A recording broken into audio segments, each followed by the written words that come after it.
sit in a chair yet. Hello. Hi, Joyce.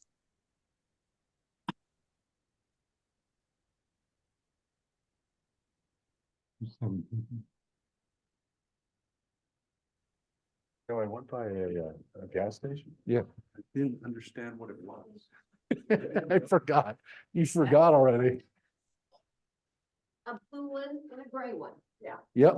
Oh, I just tried to send you a text. I think somebody from class left a red notebook there. I think that's from your people. So hello, everybody. What can we tell you?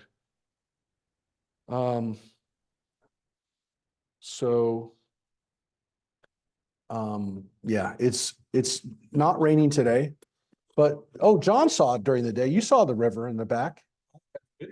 Yeah. But Mary heard it just now. I had her hear it, but yeah, it's gorgeous. I'll show you. So, here, send it to me. I'll show it to everybody else.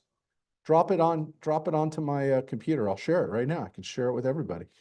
You can see our natural world behind us. But I said, John, it looks good. It sounds good, but it doesn't smell good. Smell it. It's got like a chemically smell. Got a chemical. Yeah. The river back there. I didn't know there was a river back there. They showed me that picture. Yeah, but it's not always there. It's not coming up. Oh, there. Yep. Okay, so I'm gonna pop this video out for everybody to see right now, just so you can see it. I just want you to see it. Be part of our community. Yeah, that's the 100-year flood. Yeah. I don't know, but ready here. I'm gonna show it to everybody. John took this video yesterday. Let me just share this. Okay.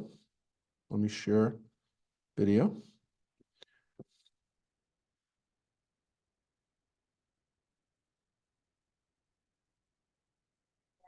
There's fucking here.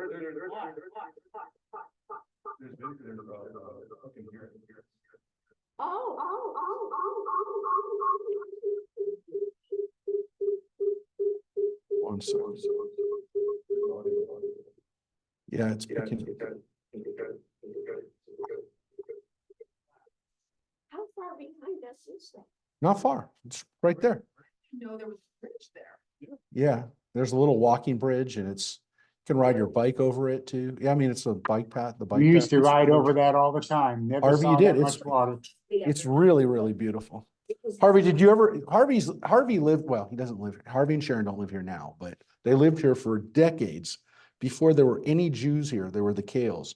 And so, did you ever see the river like? Never. And we would ride over that bridge as part of our bike riding. Never saw water like that. Never even saw water, let alone like that. Is it just the wash? Yeah. Yeah, but it's part of the Santa Clarita River. The weird thing is, you think it's gonna go out that way. John noticed the same thing. He thought it was gonna be flowing that way. It's flowing this way. And then it gets diverted and goes into the big wash behind like where the mall is. That area. And then it goes out to Ventura. How is the big Yeah, you river? can walk in there. Not Yeah. now. Yeah. What? How is the big river doing? A lot of water in that? The big river? Yeah, I Yeah. mean, that's flowing out to the big river.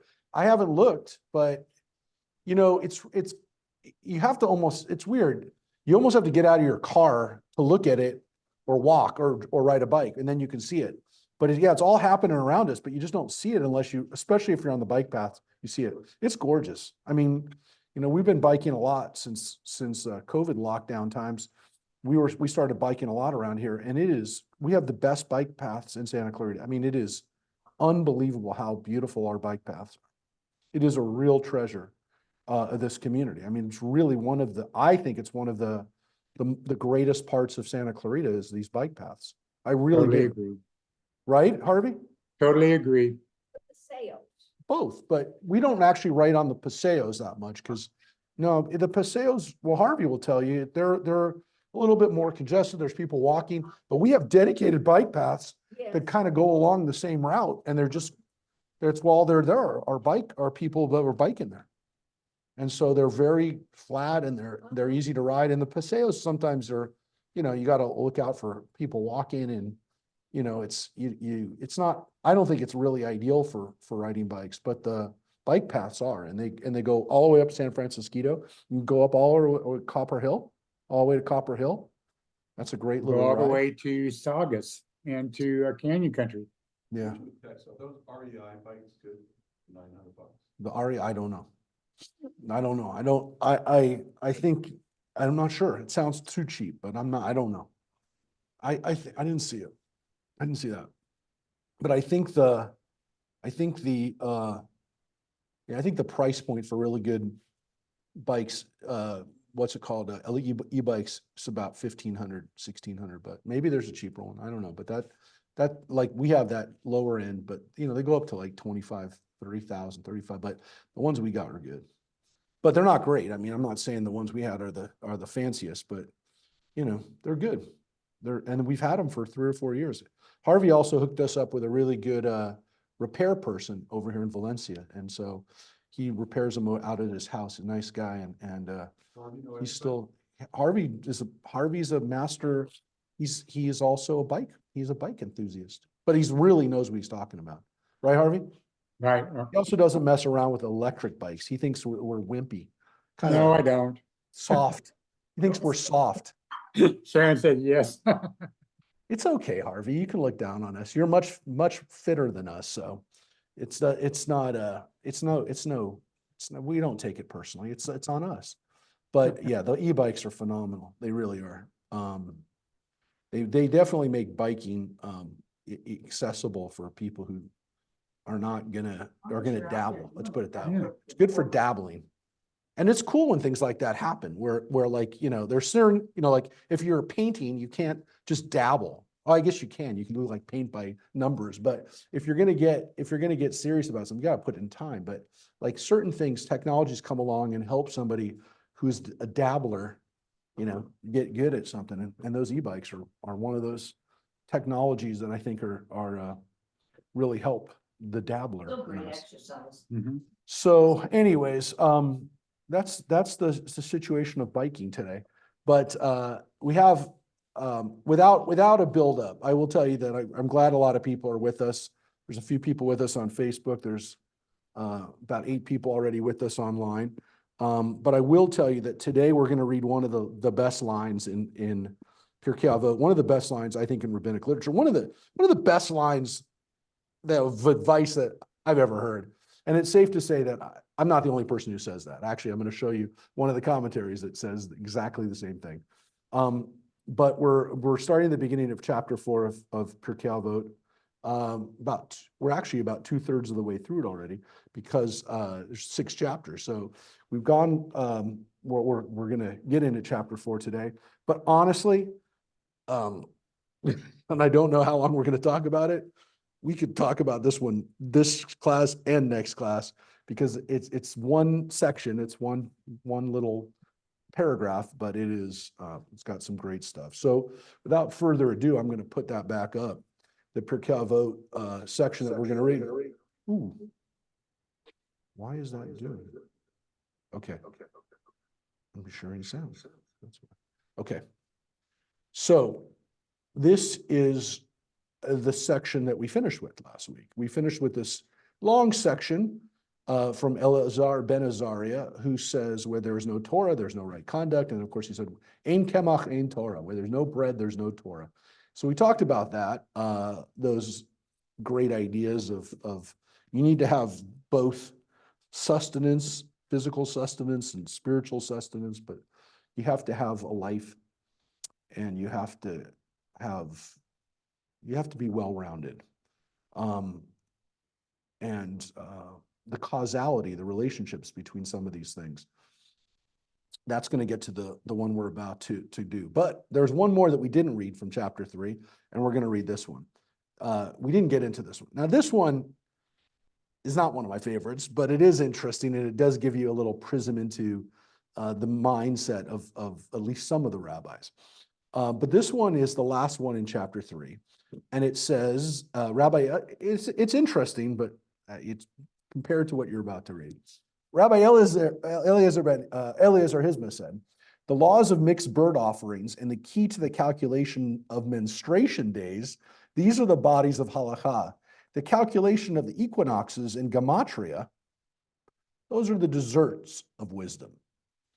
Now, what's interesting about that phrase, that text, is it actually shows you what the rabbinic, and again, we're talking about from 2,000 years ago, roughly 2,000, say 1,900 years ago, what the mindset was of the rabbis, which was, as you can see, science is important, but it's not what's really important.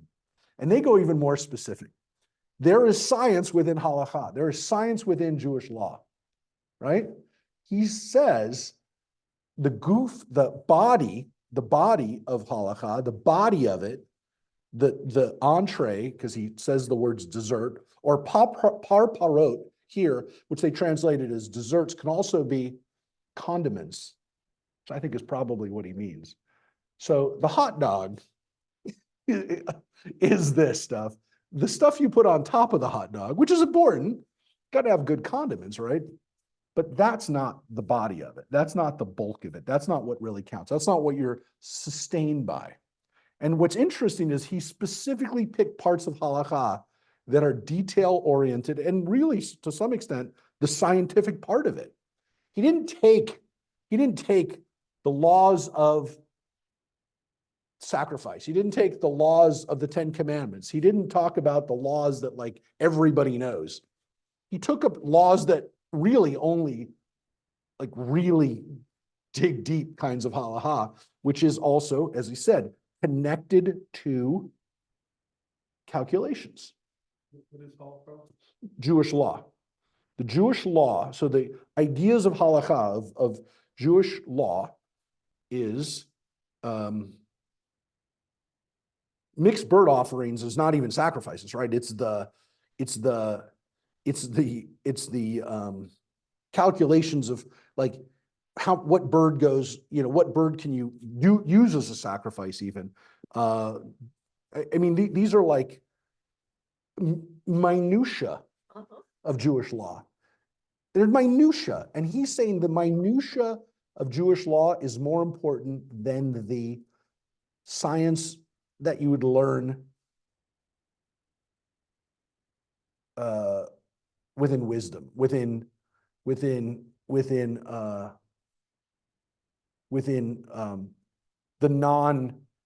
secular sphere of learning.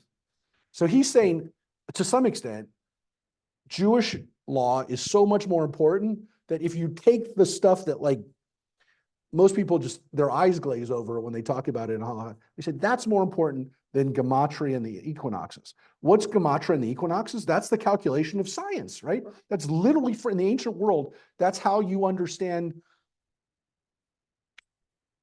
Well, it's a put down of Greeks. It's a put down of the Greeks because gematria is geometry.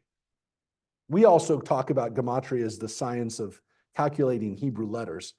That's what we oftentimes use, but that's not what he means by gematria.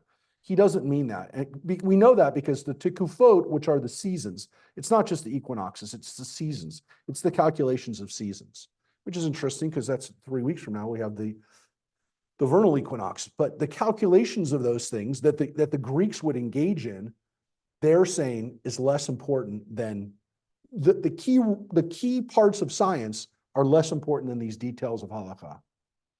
So, and he calls those things chokhmah. He calls them wisdom. So he doesn't put them down as they're not important to know, but they are not real wisdom to some extent. And he differentiates it to some extent because he's saying that halakha, Jewish law, is so much more important than this stuff. That yeah, that's wisdom, but it's not real wisdom.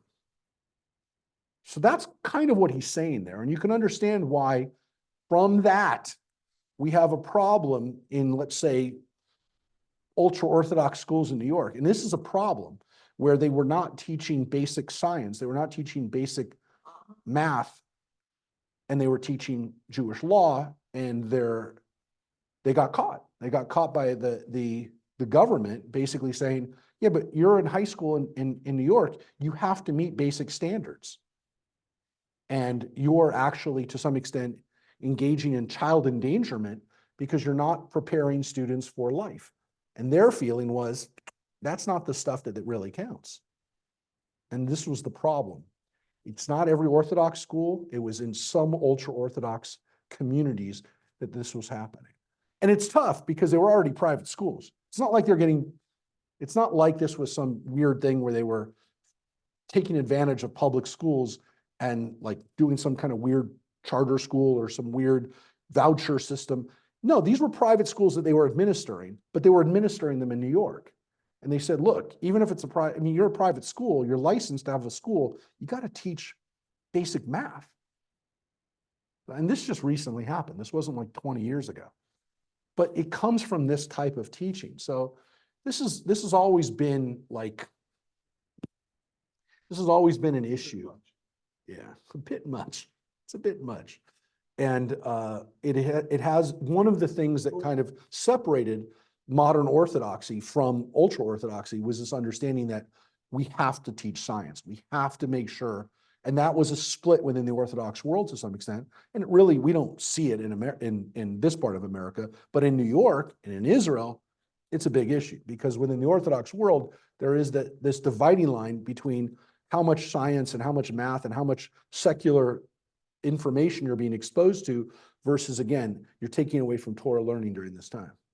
That's a big issue within the Orthodox world. And again, it's what differentiates to some extent, a modern Orthodox world from a ultra-Orthodox world. A lot of it will come down to that. A modern Orthodox person will go to an Ivy League school, even in this context of how hard it is for a Jew to be in an Ivy League school. But they would, in the ultra-Orthodox world, very rarely will they venture into the secular universities. Very rarely will you see a kid who was raised in Chabad go, for example, even Chabad, which is fairly lax compared to some ultra-Orthodox black hat communities. But even they won't usually go to a secular university. So there is a problem. That dovetails into a conversation you and I actually had about this because they have to stay within the guidelines of the curriculum, but then they take state aid, right? Because they have so many kids. So they do get state aid, and that was part of what they leveraged with them is they said, we're going to withhold the, because they was like, go ahead, what are you going to do? And they were getting state aid, especially for students that had special needs. Because they were entitled, or they normally would be entitled to funding for students with special needs. But I'm talking about even how the families that were 8 or 9 or 10 kids, they'd be on welfare. Yeah. Right, with all they're doing. Yeah. Yeah, and so that is a mentality of not following the law because you believe you're following halakha, you're following, Jewish law. So this is a problem. It is a problem, not in every community, but it is sometimes a problem. And again, the further away that people go from the more they think the secular world is evil, the more likely they are to do, to engage in this kind of behavior. It just fits their worldview, which is that who cares what the government says? Government's bad. If I choose to homeschool my child, who's to govern what, like when they're 18, and who's to govern whether I taught them religious or and what, whatever, taught them nothing. It's come up before. There really is nothing that the government can do if you homeschool. You're supposed to, if you're homeschooling, there's protocols you have to follow a licensed homeschool. If you deny your kid a licensed homeschooling program, you can get in trouble. Then they're saying you're keeping your kid out of school, and you can get in trouble for it. I don't know how often they're prosecuting that, but yeah, if they find that the student isn't enrolled. But I mean, look, I think it'd be more of a problem probably in California, unless you're, pretty off the grid, but otherwise they're going to find, they can find why is this kid not enrolled in the school. Look, now that schools are dying for enrollment, it wouldn't surprise me if they're getting more aggressive in it because they're losing money and they can't afford to have kids disappear now out of the system. But it is happening, and it's happening nationwide. But nobody really knows. They haven't done national, there's no way to get a national figure on how many kids are not really being educated in an educational system. But yes, there are there are rules for homeschooling. And again, depending on the state, they're more or less intrusive. California, as you can imagine, is fairly intrusive when it comes to the homeschooling requirements. Just another reason why some people leave if they want to homeschool their kids, and they'll move to Idaho and say, look, the requirements, they didn't require me to teach my kid this in a homeschooling system.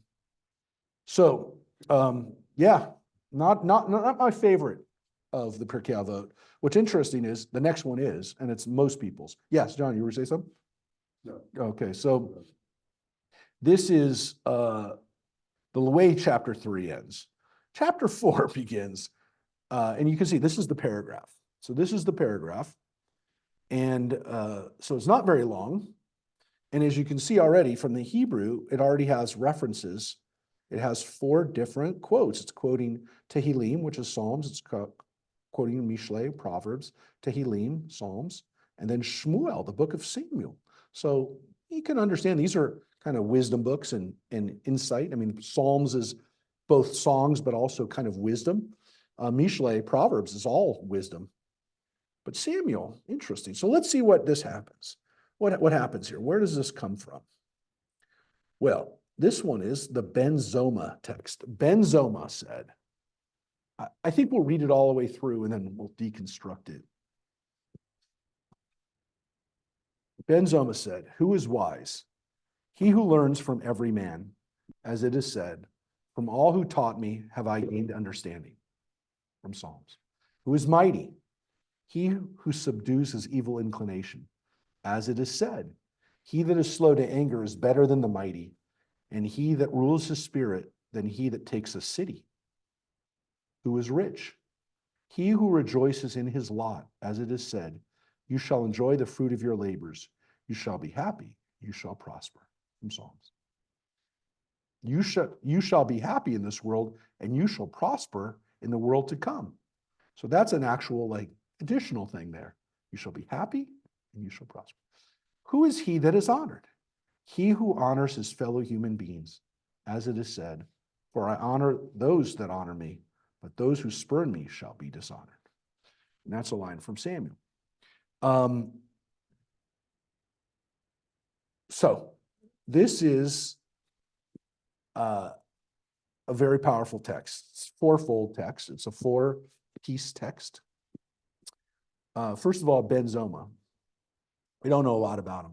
He's not quoted a lot in the Talmud, but he is, and he's never called rabbi, but he was. But he's known as Ben Zoma, which means his father was named Zoma. He's Ben Zoma. We know that his first name is Shimon Ben Zoma, but he's never called Shimon. He's always called Ben Zoma, which is weird too, because that'd be like saying you're always known as the son of whoever, which happens. There's other people that are known as, we saw other rabbis that are known as Ben Hyrcanus or Ben Teradion or whatever. These people have their father's names. I mean, those are last names. But in some cases, that's all we have, or that's all that's used. But we know this guy is the son of Zoma, which, by the way, is an interesting thing. If you think about it, if you're known as your father's son, and that's what you're known as, is that a source of pride? Is that a source of discomfort? Is that troubling? Is that difficult? Good man. We assume so, right?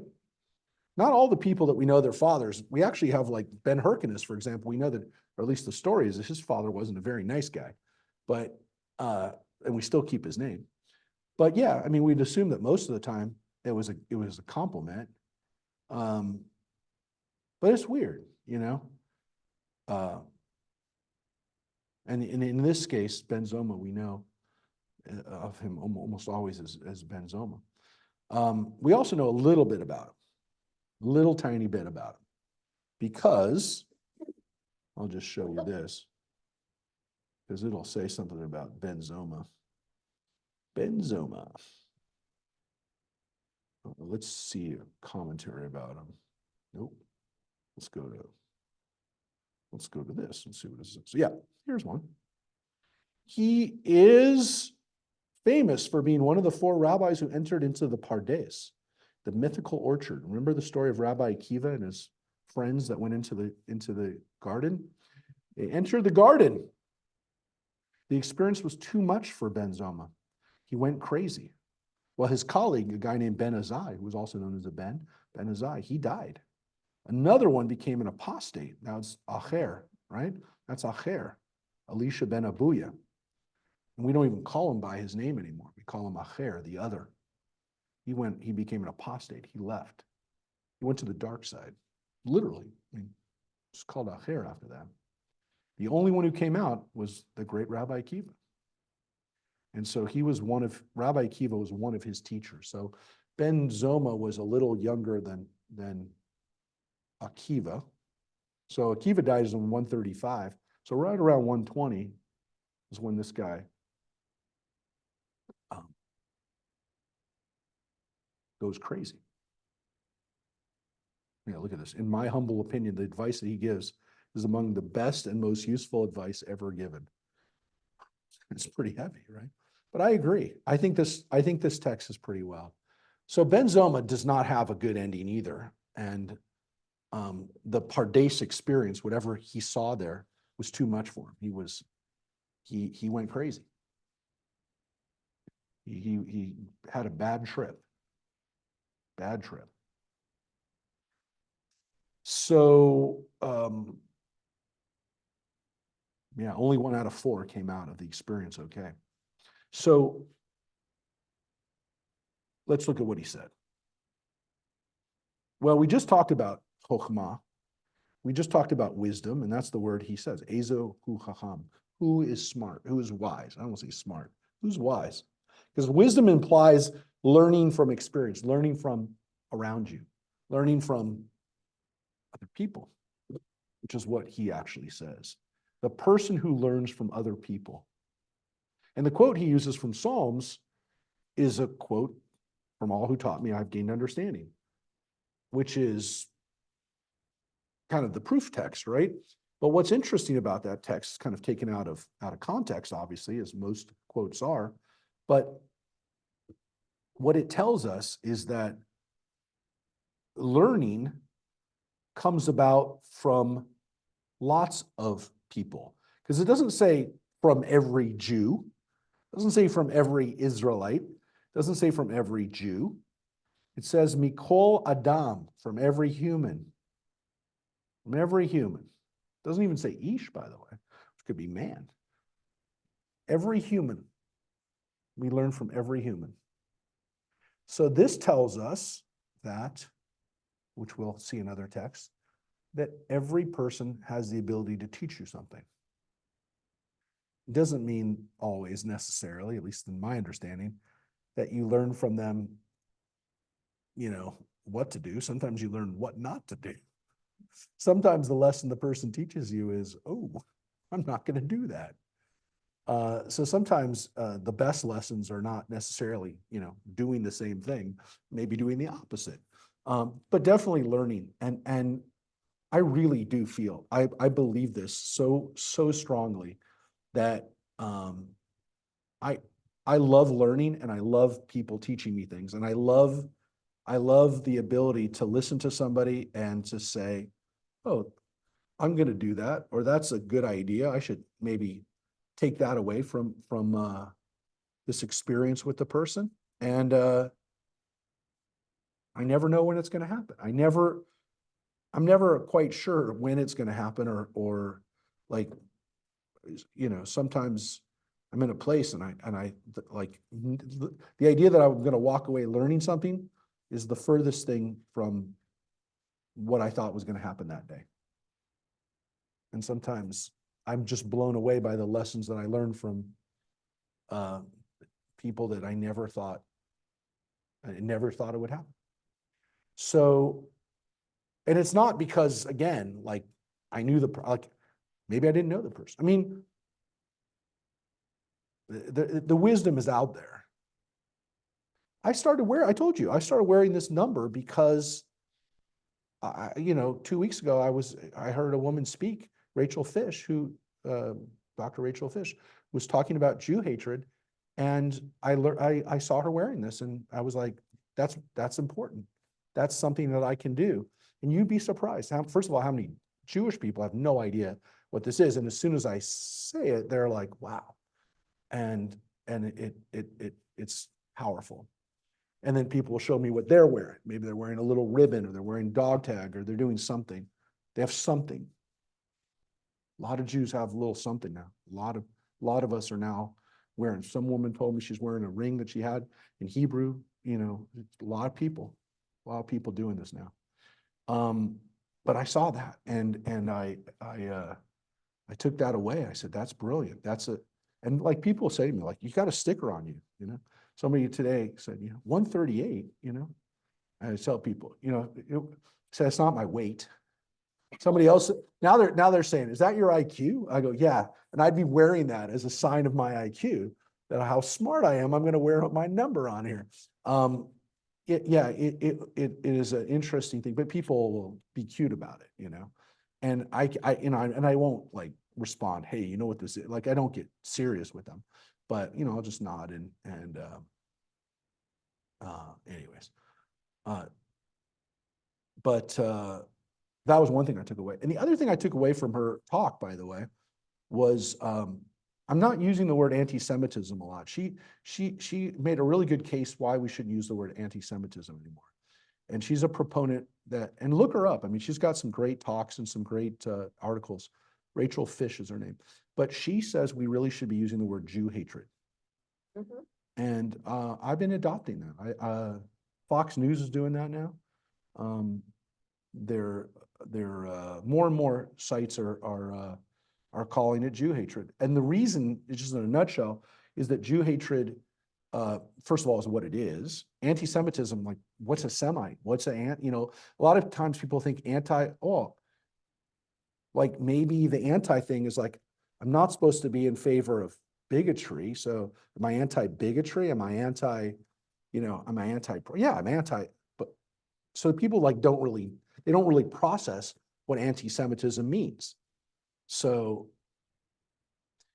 like a lot of times people will say, well, yeah, I'm against that. Well, but yeah, you're not against, you don't go, I'm anti-Semitism. It's stupid. It's like nobody says that. So it's better to just say, yeah, I'm against Jew hatred. I'm anti-Jew hatred. So anyways, it's a compelling argument for using that. And it's a rough term. It makes people confront what it is.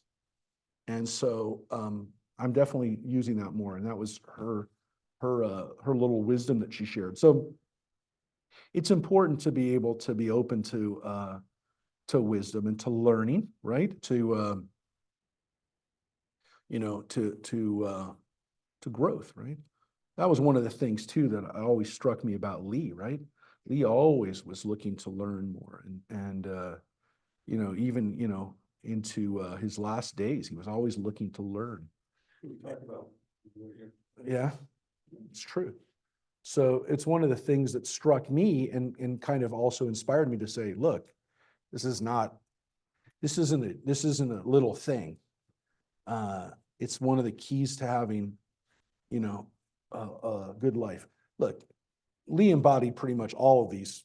I mean, he did. He embodied all of these, but this one was one that really sticks out as somebody who was as smart as he was to also have this desire to learn from other people.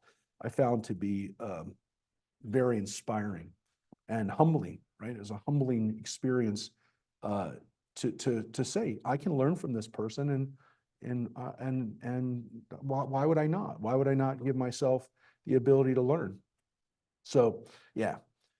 And again, he proves it from a text of the Torah. The next one is really, really powerful because this is the Ezohu Gibor. Who's the hero?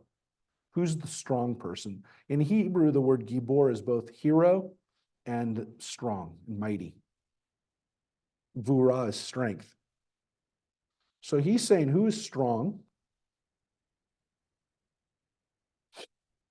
the one who has controlled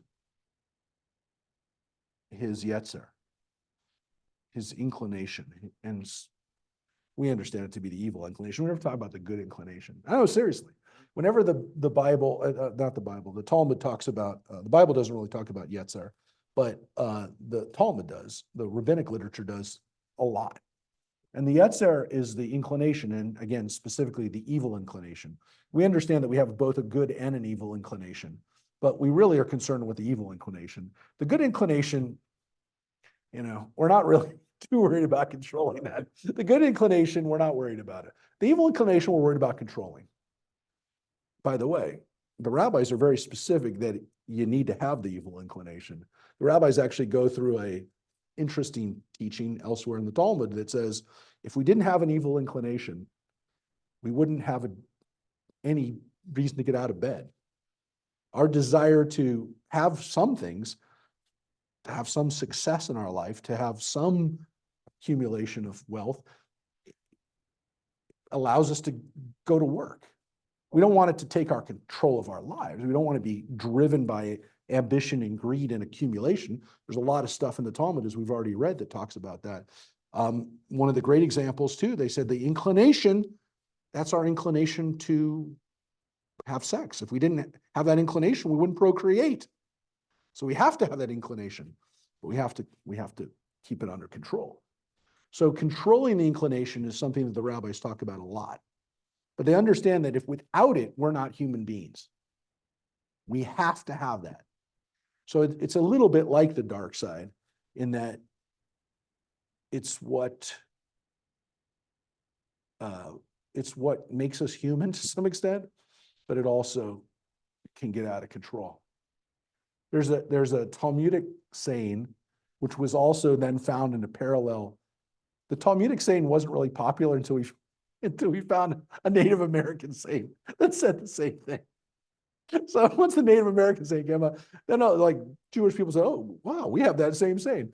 But it is a great saying, and the saying essentially is that each of us, the Native American saying that you might have heard, says each of us has two wolves within us, and the question of which wolf takes over is the wolf that we feed. And so, in a similar way, if we nurture the Yetzer Hara, if we nurture that side of ourselves, it takes control. It's the side that we feed. So there's actually a song that my friend Saul Kay wrote that's called Two Wolves. He actually wrote a song based on that teaching. So you'll see it. It's in the mix of Shabbat music that we have. But it's a pretty profound song and profound lyrics because it goes back to this idea of the Yetzer, of the inclination. So true strength, he says, is the person who can control that. That's who's strong. The person who keeps their own indulgences under control. That's pretty powerful. That's really, really, if you think about it, one of the most important things that you could teach someone, especially as they're growing up, right? Especially, I think, to some extent, I don't care if I get in trouble for saying it, especially young men. Not that women also don't have the Yetzer, but men tend to have their Yetzer go sometimes out of control. And so this is what you could make the argument if you pulled, a young man aside and said, listen, these are some keys to success in life. Learn these 4 things. We got 2. Learn from everybody. Everybody has something to teach you.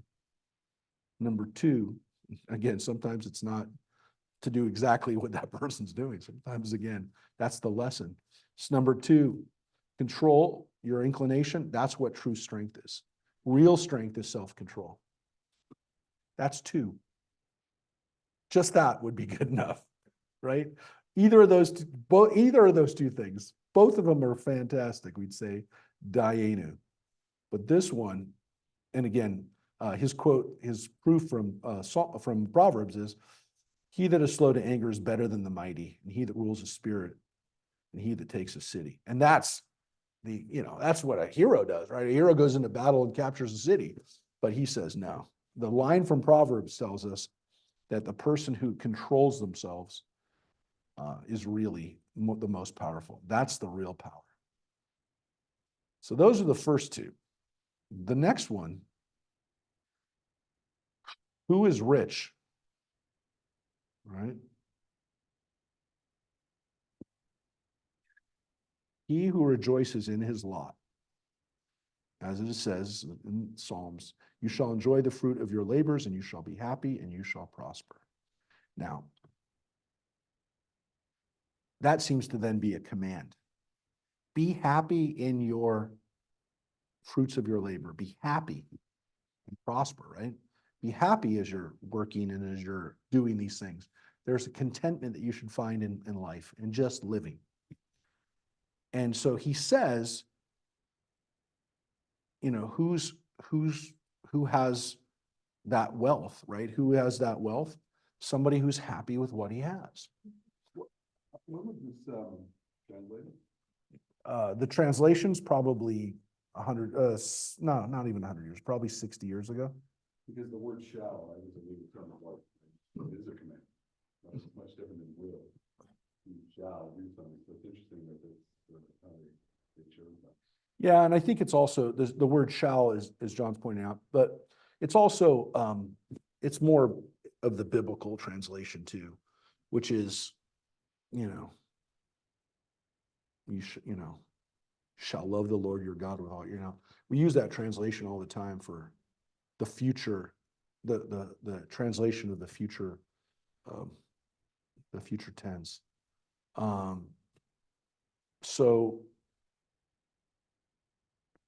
But yeah, it is interesting because of the next part of it. Well, before we get to the next part of it, so this is a profound idea, right? And this is a tough one.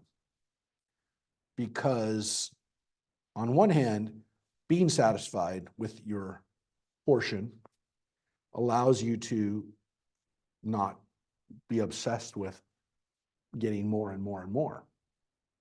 On the other hand, you can make the argument that, again, as the Yetzer, the inclination guides us, which is to also want to get more. But there has to be a balance. So I think this one's a tough one because one can make the argument that if you're only happy with what you have, then really, why get out of bed and do anything more? I already got enough. I mean, I guess you can make the argument. That's when people retire and say, I got enough. But there's also this kind of idea that like, well, let's do a little bit more. Let's push it a little bit further. So I would say that this one here is a tough one because on one hand, you want to be content. But on the other hand, if you think about it, you have to have a little drive. You have to have a little bit of not contentment too. And I think that's a tough one because,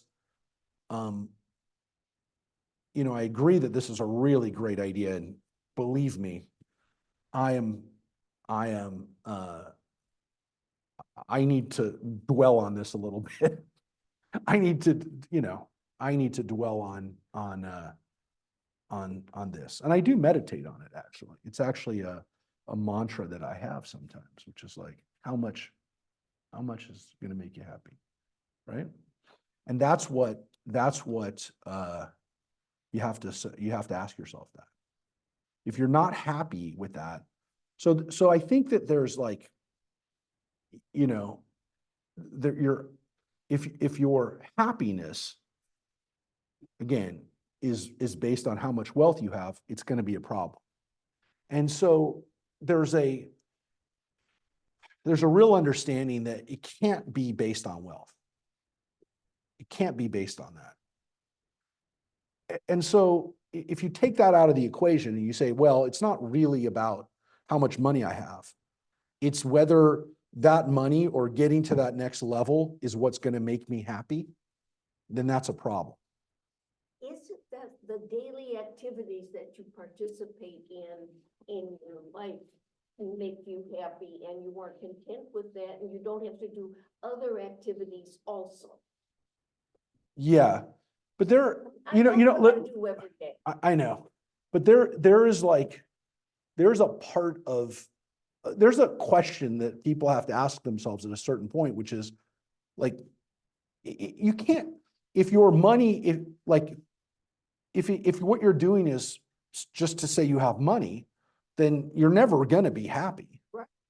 because to some extent, people put these markers, whatever it is, whether it's an external number that you think is going to give you comfort or wealth or security, whatever you want to call it. The problem, of course, is if like, that number keeps moving, and to some extent, will you really be happy when you attain that number? And people go, and I look at it all the time. Well, you need to have 20 times you have to have 20 times what you spend in a year, or there's the rule of 20 or the rule of whatever. Like I every time I see that, I click on it, that's clickbait for me. And again, I usually read it and go, yeah, it's partly right. But you're never going to be happy if that's the case, because you're going to say, well, that person has so much more money. Why don't I get that? Why don't I get to that level? And it's a tough one, because again, you're not really happy. You'll never be happy. And so there is this sense that you have to find contentment in where your place is at this point. You have to. There has to be some.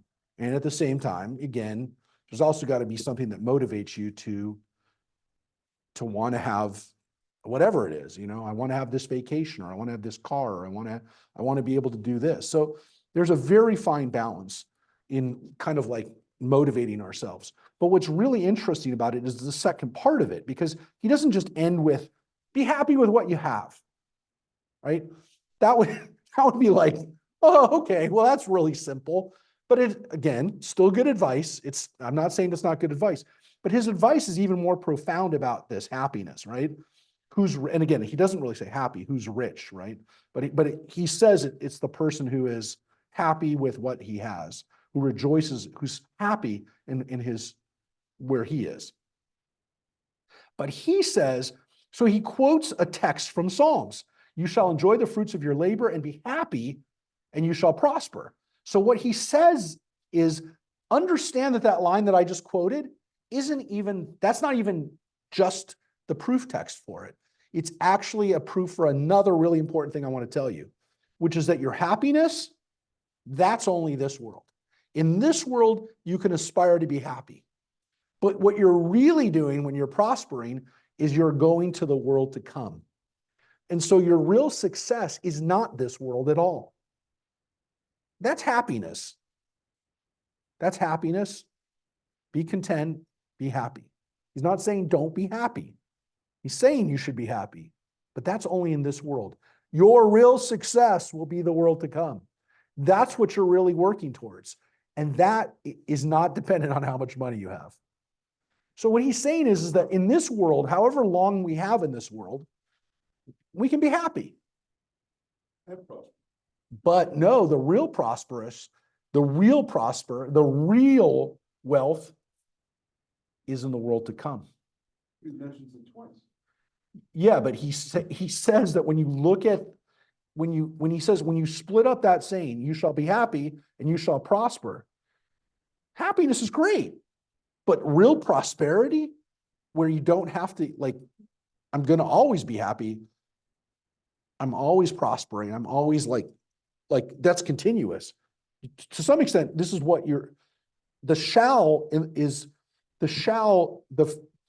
future tense actually allows him to say, it's not just this world, it's the world to come.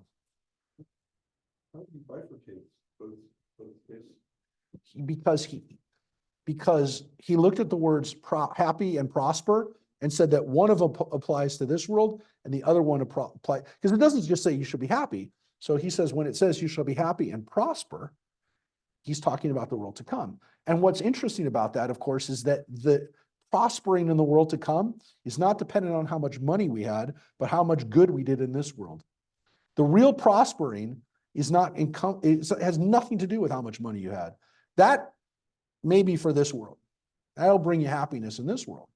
But it's not the real time that you're going to spend for eternity, which is based on how much goodness you brought into this world.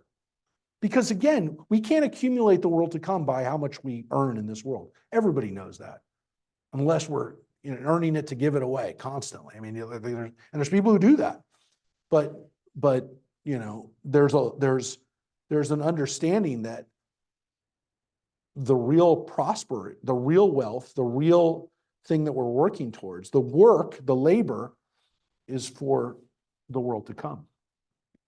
And so he tells you happiness, okay, happiness, wealth, I get it. But he says, not really, because it's actually in the world to come. So that's why it doesn't end with, oh, well, just be happy with what you have. Because that's like when I was a kid, that's what like somebody taught that to me, and that like, oh, that's nice, be happy with what you have. Because like, that's what you tell a little, kid, you should be happy. You got the toy, you want more? Because that's what kids do. I mean, a kid will play with a toy for a day, and then like the next day, where's my next toy? So it's not like that's what happens. That's what we do. That's what human beings do. So there are very few people that can be happy with what they have. And he's saying it doesn't even, like, that's not even the issue, because the world to come is really what is going to be the real wealth. The real celebration is that.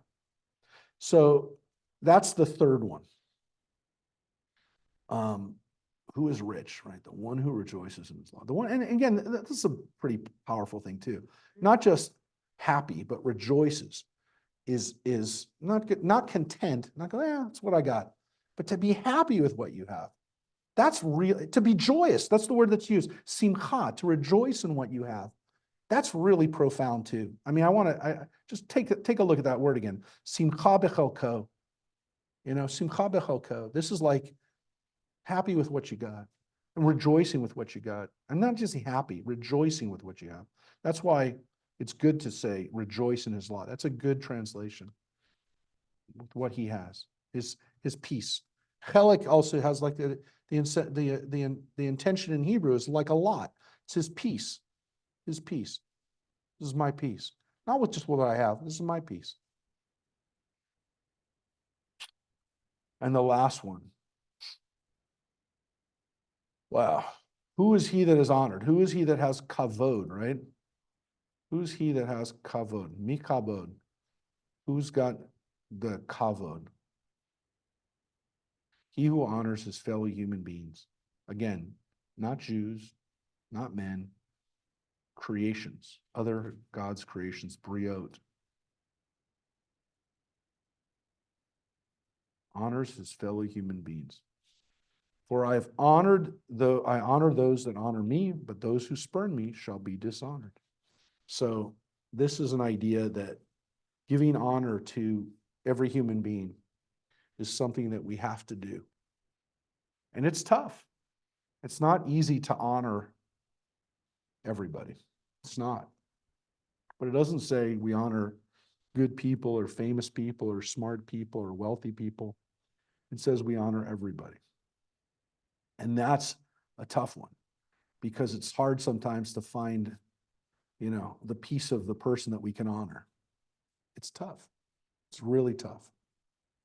But everybody deserves an honor in this world that at some point in their lives, we honor their humanity, right? And sometimes, again, it's not their actions. Sometimes it's just that they're a human being. And human beings are counted a certain basic level of honor. Well, how do you decide who is spurning you? Those shall be dishonored. Yeah, that's God, right? The capital M implies that that's God. That's not you and me. That's God. So if someone doesn't honor you, we don't have a choice. Now, again, you can make the argument that people who don't honor God or who are dishonored. But he doesn't take that away from it. He actually clearly, from the context, are talking about God, but it's saying that this is a line about kavod. This is a line about honor. Okay. So it's tough. It's tough to do this one. This one's definitely a hard one. And yeah, I get a bird's eye view of this a lot, especially when I'm officiated at funerals, that if the person had a difficult life, to put it mildly, it's a tough one.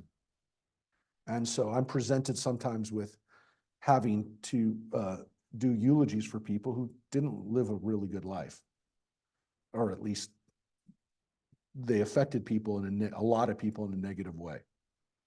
And it's tough. It's tough. And again, I'm making a judgment call, but it's happened. And you know, sometimes it's tough because I'll talk to usually the kids or grandkids, and I'll say, look, you know, some people will come at it and go, there really wasn't a lot of good things we can say about this person. It doesn't happen a lot, but it happens sometimes. And I say, look, you know, we're not going to make up a story. We're not going to make up a lie, but we'll find some aspect of this person's life that we can at least say positive things about this aspect of their life. We're not going to lie and then, you know, say something that wasn't true. But at the same time, we have to find some part of their humanity to honor. And it's tough. It really is tough.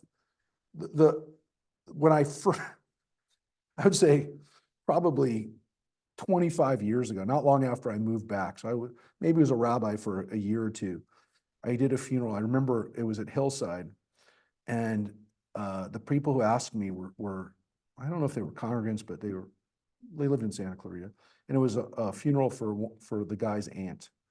And I did the funeral, and there were like 4 people there. And that's your first warning that something's amiss. And this wasn't during COVID. This was 25 years ago, 30 years ago. So I did the funeral, and after the funeral, there were the 2 people that I knew, the husband and wife, and then another 2 people. And the guy came up to me after the funeral and said, "You never met this woman, did you?" I go, "No." She goes, "She was horrible. She was absolutely horrible. She was mean to everybody."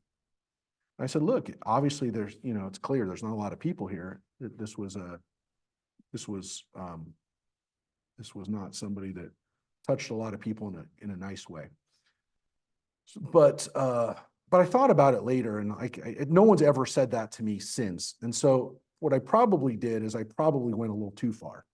I probably went a little too far in my praise, which, you know, I've learned a little bit not to say something that triggers people by being completely untrue. So I've gotten a little bit better at that, but because no one's ever come up to me afterwards and said, "You didn't know this person." I mean, I won't lie and say I know this person if I didn't know them, but I try not to say things that were not true, and to still find, I don't ever get up and say anything negative about somebody either. So, you know, the worst I'll say about somebody is that they had challenges in their lives, or they we can learn from the good and we can learn from the not so good. But yeah, I don't do that, but I try to at least honor people, especially as we're laying them to rest and having them have their last moment, you know, of being in this world, so to speak, of their presence here as they're being buried, to not be negative about them. But it's tough. I mean, obviously it's tough sometimes, but I do believe that there is a level of humanity that we have to, at the basic level, honor them. Now you could say this is silly, and I will tell you this. This is not a little thing. And I'm going to try to say this without losing it and without getting graphic. But in the last months, in front of our eyes, in front of the world, you saw the difference in where the Jewish people come down on this. Because the horrific things that were done to Jewish bodies in October was done by a culture and a tradition that so devalues the human body that those things can be done and videotaped and broadcast and bragged about.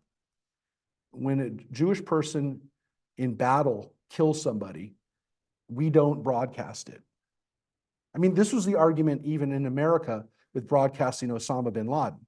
The reason that it was done was because we erred on the side of making sure that people knew that it happened. And there's still people who think it didn't happen, but it was broadcast for that reason. We don't do that generally in the United States. We don't do that as Jews. We don't celebrate dead bodies. The people that we're fighting against, the war that we have right now between good and evil is partly between people who so devalue a human body that they would desecrate it. Judaism does not allow this to happen. The body, even of our enemies, is honored by burial, by being not treated like garbage, not what was done. So this is literally in action the differences between the values. So in Jewish law, as we've discussed, as you read in the Torah, when a person was even executed, the body was not allowed to be displayed overnight. It had to be buried immediately. It could not be left to hang, as was done in the United States when we had public executions.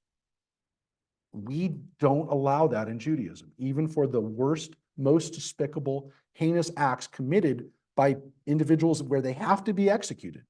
We're not allowed to display their bodies afterwards. Not as a caution, not as a lesson, not as a symbol. It was still a human being created in the image of God. And so it had to be buried. So that is an honor that is bestowed upon every human being. It's a basic honor. It's a basic honor. And it's not a little thing, folks. It is literally the values in action.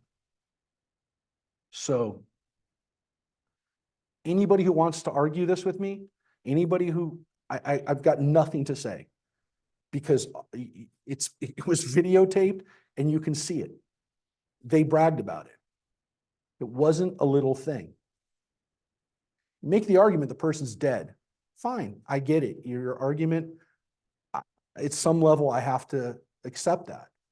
But I don't accept that isn't the complete illustration right in front of you of the value systems. So honor is given to every human being, even those that we are killing in battle in the most heinous acts. So that's why the victims of war, even a war that was brought on by those brutal acts, is not going to be videotaped and not going to be celebrated. So, there you go. There you go. At a basic level, that's honor due to human beings, even the ones who are the most despicable.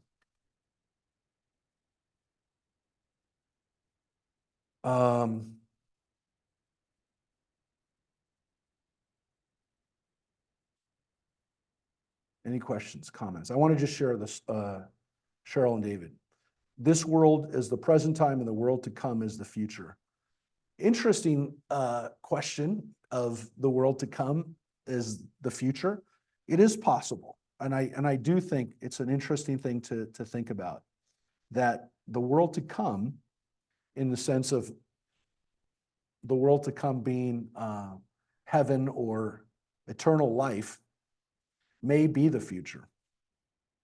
So what we could say in a weird way, in a way that, again, for those of us who ponder these things and who really realize that we probably are only at the beginning of understanding science and technology on so many levels, on the physiological, on the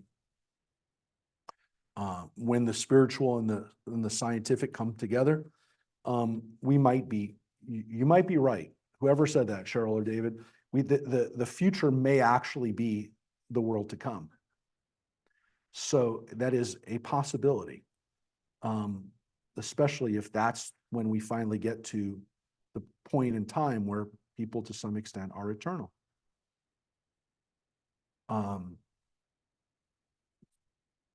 Something to think about. But yes, those two things could actually be the same. The future and the world to come could both be. I mean, we've always said that in Hebrew. The Hebrew word for it right here, right? The Hebrew word here is olam hazeh, right? And olam haba, the world to come. Now, we understand that usually to be heaven or to the next life, but the world to come is literally what the words are. The next could be understood as the next phase of human evolution, but it also could be understood as the next dimension that we're in after we die. The next world. So that is, like I said, one really powerful paragraph. If people can take this paragraph, and again, how do you remember it? It's four lines. You got to remember, you got to remember. I think once you remember the four things, then it becomes a little bit easier. Right? If you say, okay, the first is wisdom, right? That's the first one. Right? That's the first one. What's the next one? Okay, it's strength. What's the next one? It's the wealth one, or your lot, if you will, what you have. And then the last one is honor. And if you think about it, those are the things that, well, most of us spend a good deal of our lives, especially as we get older, thinking about those things. I don't know. Thinking about those things. What's real wisdom? What's real strength? What's real wealth? And what is real honor? To some extent, what is our legacy? So, yeah. People at the end of life, part of what they tend to do is a life review. So if you can't hear it, Mary just as a hospice, lifelong career of hospice nurse, just said something very important, which is people at the end of their life do a life review. Yeah. Once I asked them if they did want to talk, they would talk about people that impacted their lives, people that they learned from, that they wish they hadn't worked so much, they spent more time with family, that the richness of their life was their family and their friends. And it's like, wow. Yeah. I wish I had something in writing like this instead of just my Yeah. life of meandering. But you have common sense. So Mary, so Mary just shared, I hope you heard it, as she shared, nobody ever told her, I wish I worked more. I wish I worked more. It was not what they said. And again, you've heard that before, but she heard it, and that was her life. That was her job. Every day she'd hear the stories like this. And yes, people wanted to have more time with their family, more time with friends, more time with people that they learn from. And yeah, it's profound that, again, people have to learn this. They start learning this at a young age. I mean, I remember, as a kid when, being exposed to rabbinic literature, this was one of the things that was taught to me when I first, and I didn't study in a yeshiva, but we studied rabbinic texts. And there was like a book I remember that the rabbis of our school put together, which was, the texts of rabbinic literature that they wanted to make sure that we learned before we left, essentially kind of the stuff that they learned. And they were, for the most part, Reform rabbis, pretty much. And so, they had their stuff that they wanted us to get, but this was one of the texts. So, I mean, this was one of the first rabbinic texts I learned, was this. I mean, I remember learning this as a kid thinking, people who are wiser than me, a lot wiser than me, people who lived a long time ago, taught us this for a reason. And so it helps when you learn it when you're a kid, it helps when you have this, at the start of your journey rather than at the end. But being all of us, however long we have, we have an innate understanding that these things are all true. I mean, there's nothing here where you'd go, man, that's a lie. I mean, we all know this. And again, we probably learn it younger than we'd like to admit that all of these things that he pointed out were true. Remember too, this is a guy who went crazy. This is a guy who went mad. His end was not a good end. This was not somebody who rode off into the sunset and had a great, exit. By the description of what happened to him, this guy he lost it. He lost his ability to comprehend, he lost his ability to understand things. He went mad. The understanding is that while it wasn't as bad as what happened to his buddy down here, Ben Azai, who died, pretty bad.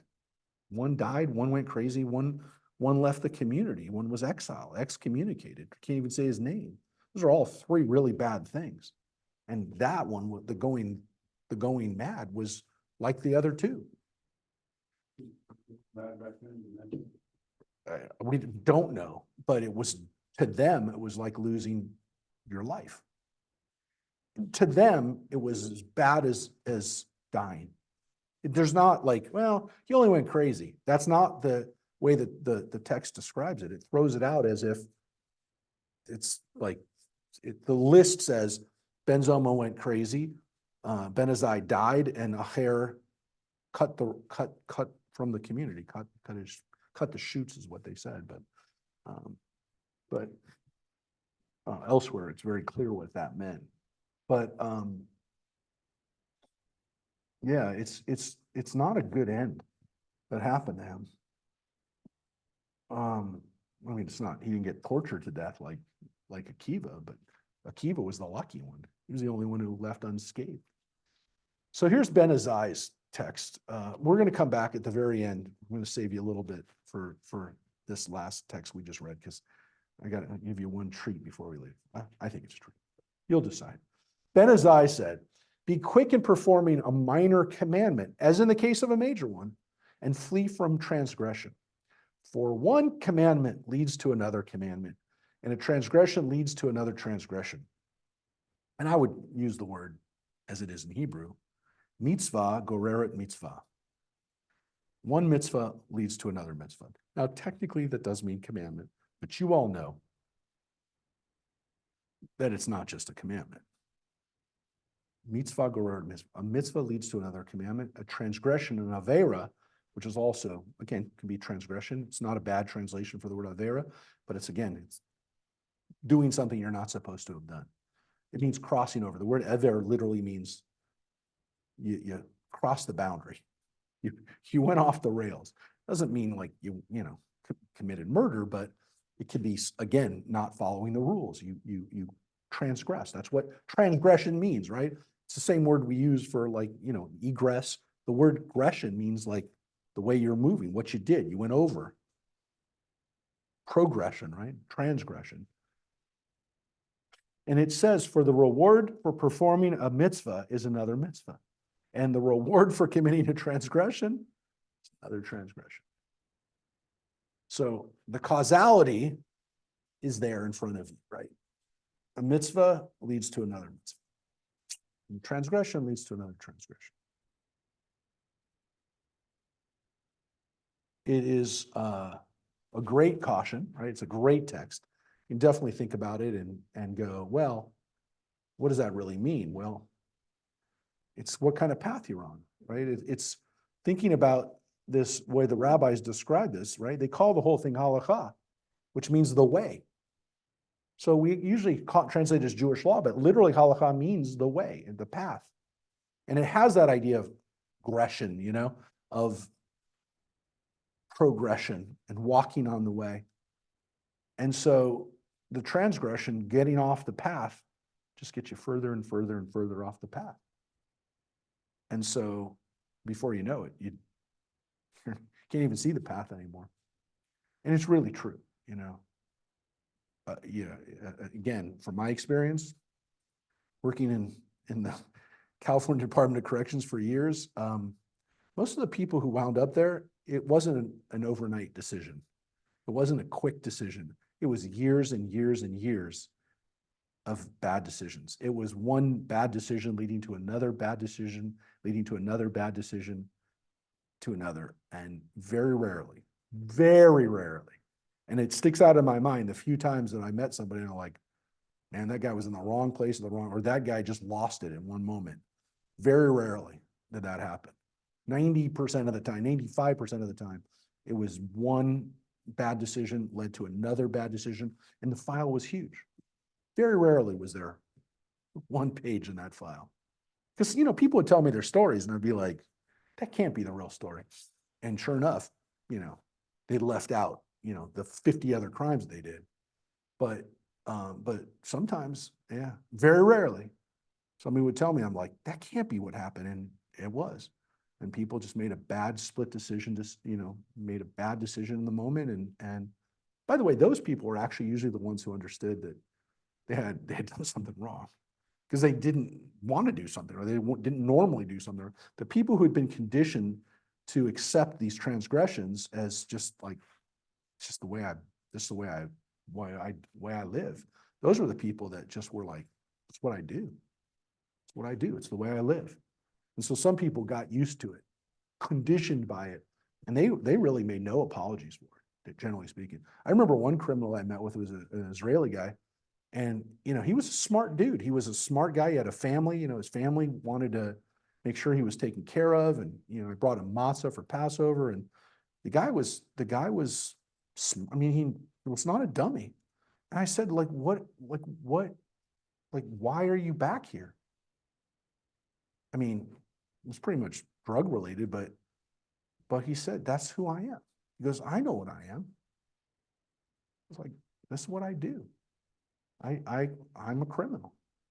He goes, I know better. I know what I'm supposed to do. I know I have a family that I'm not going to be able to be with, but that's just what I do. I just can't stop. And it wasn't just an addiction issue for him. It was just like, that's what I do. He didn't say it's the drugs that made me do it, but it's what he did. And he said, that's just my life. And so he saw his path as just one thing leading to another. But yeah, it's not usually one thing.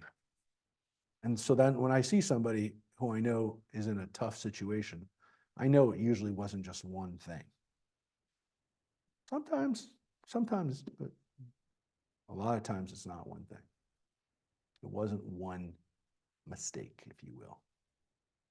It was a series of bad decisions.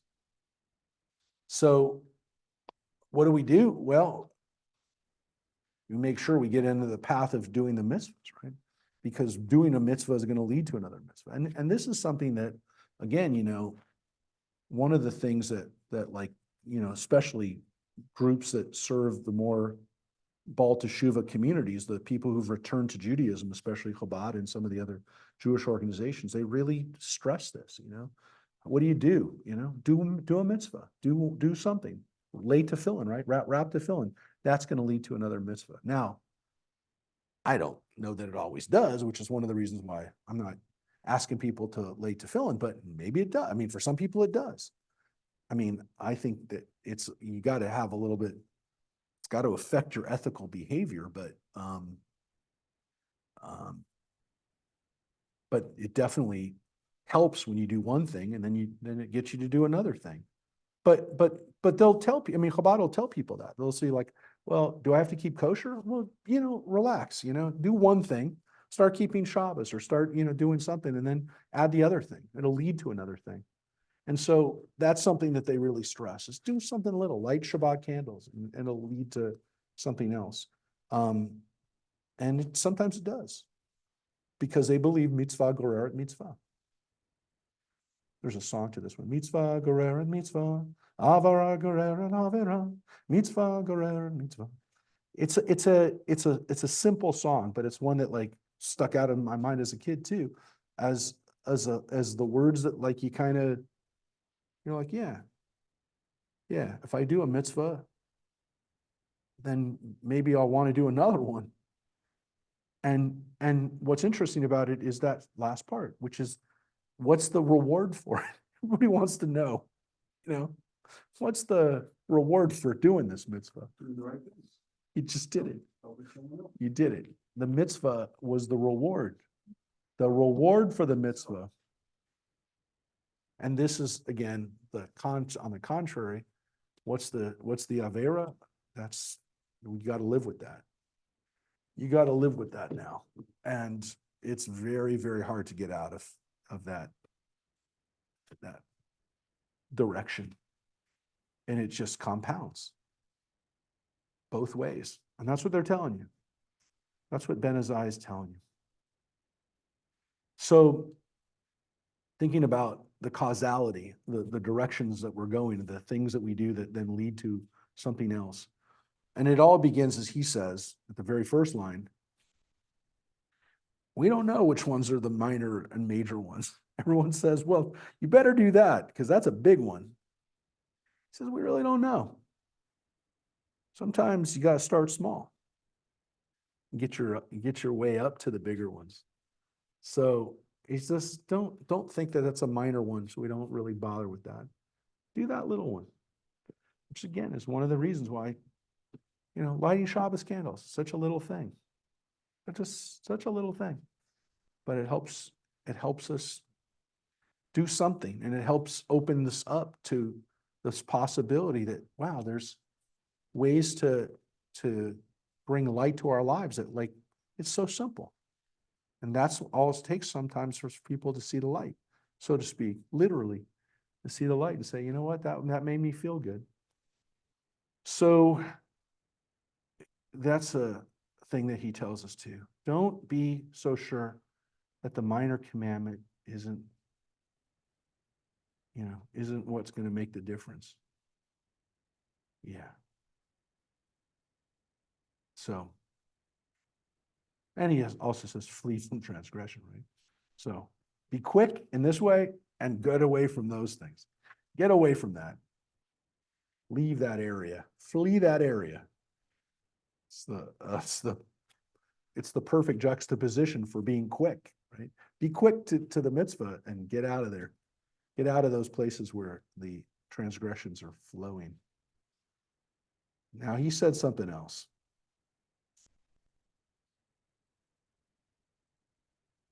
And this one's pretty profound too. As I said before, when we're talking about honoring people and finding wisdom in people and finding something of value in people,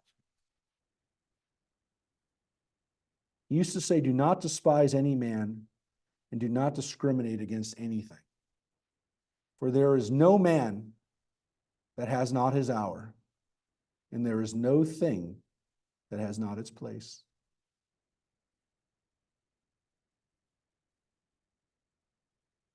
Every person has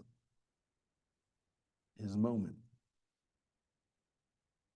There is a moment for every person. And they're not talking about your 15 minutes of fame, right? They're talking about the moment that a person has to make a difference. And every person has that moment. Sometimes it's just a moment for people. But sometimes, again, maybe if you're doing a lot of mitzvahs, you get a lot of moments. But this idea that you don't look down on somebody and say, that person, they're a loser. You can't do that. We have to look at that person as that maybe we just don't see it. Maybe they haven't had it yet. Maybe they had it and we weren't there and didn't know about it. That person maybe did something so remarkable and so special that you don't realize how much honor that person really deserves. And that's the case sometimes. We don't know. And so we can't be despising anybody. Again, that's despising.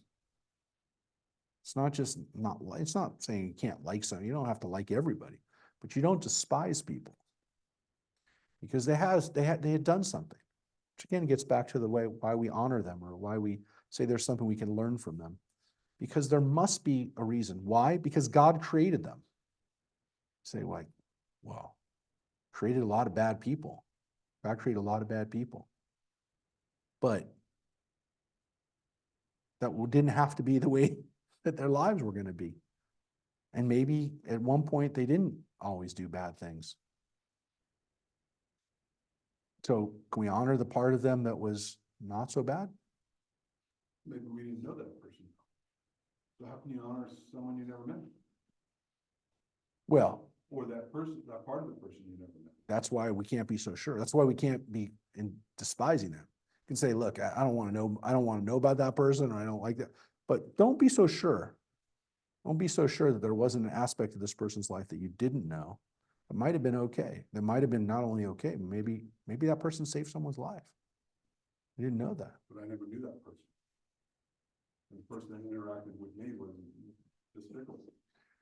The problem is you don't have to like them. It doesn't say that he doesn't say you have to like them, but you don't question and say this person never should have been here. But I'm not saying don't discriminate, obviously. That's a compound sentence there, incorporates two different things. Because you never judge a book by its cover, right? But if you read part of the book, right? Now I might be seeing some chapters and not other chapters. And that's what you're saying. There are chapters in this man's life or person's life that aren't despicable, but the chapters I read were despicable. Yeah. And so that's all you know. So we don't say that, and that's the difference. We don't say, well, that's the whole book. I only saw part of the book. So I can't say that this person didn't have a reason to be here. This goes back to an idea that we have that we get, and we read it to some extent. We even meditate on it at the high holidays. Is that God created this world, and everything in this world has a place. Everything in this world, if it's created by God with divine wisdom behind it, that there's a place for that everything. And it's not just.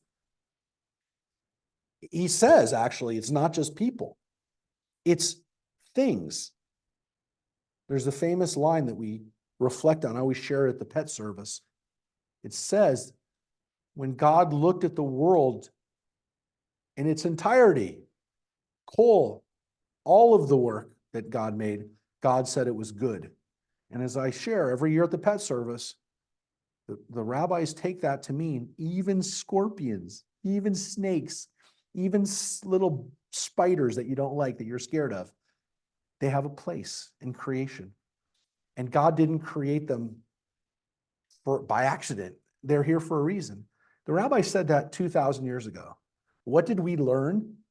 When we created DDT and decided to take out all the mosquitoes, we realized, oh, there's birds that eat those mosquitoes, and those birds will all die. And so we had to figure out a way to get rid of malaria, at the same time not taking something out of the whole circle of life, right? I mean, we learned that there's a consequence to that. We can't mess with that. And so we did. We figured out a way to create, sterile mosquitoes, which was a whole lot better than putting poison into the water. And look, my grandfather helped develop DDT for the government. So I can tell you, I always wondered what his feeling was about that, but he was a little sociopathic to begin with. So I don't know if he cared, but I do know that when I went into his labs in Florida when I was a kid and saw DDT, I said to him, "Isn't that illegal?" I don't remember exactly I don't know if he actually answered, but yeah, he did it to help stop malaria. My mom lived in Venezuela and she was a little girl because my grandfather was working on pesticides. But yeah, it was motivated by a good idea.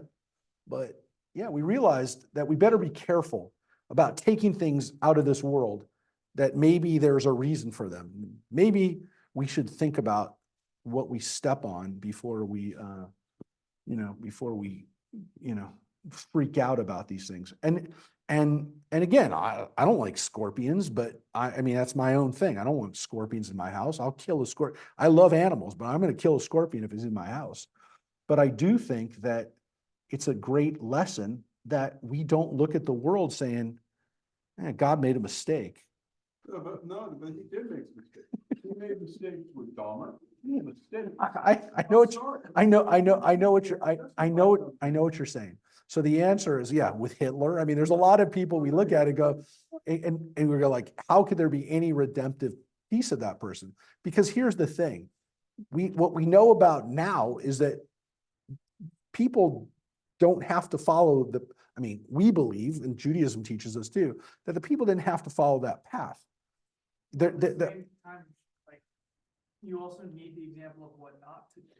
Well, I guess, but you Well, don't like, want to say, well, we needed Dahmer because he taught everybody what not to do. I knew that already.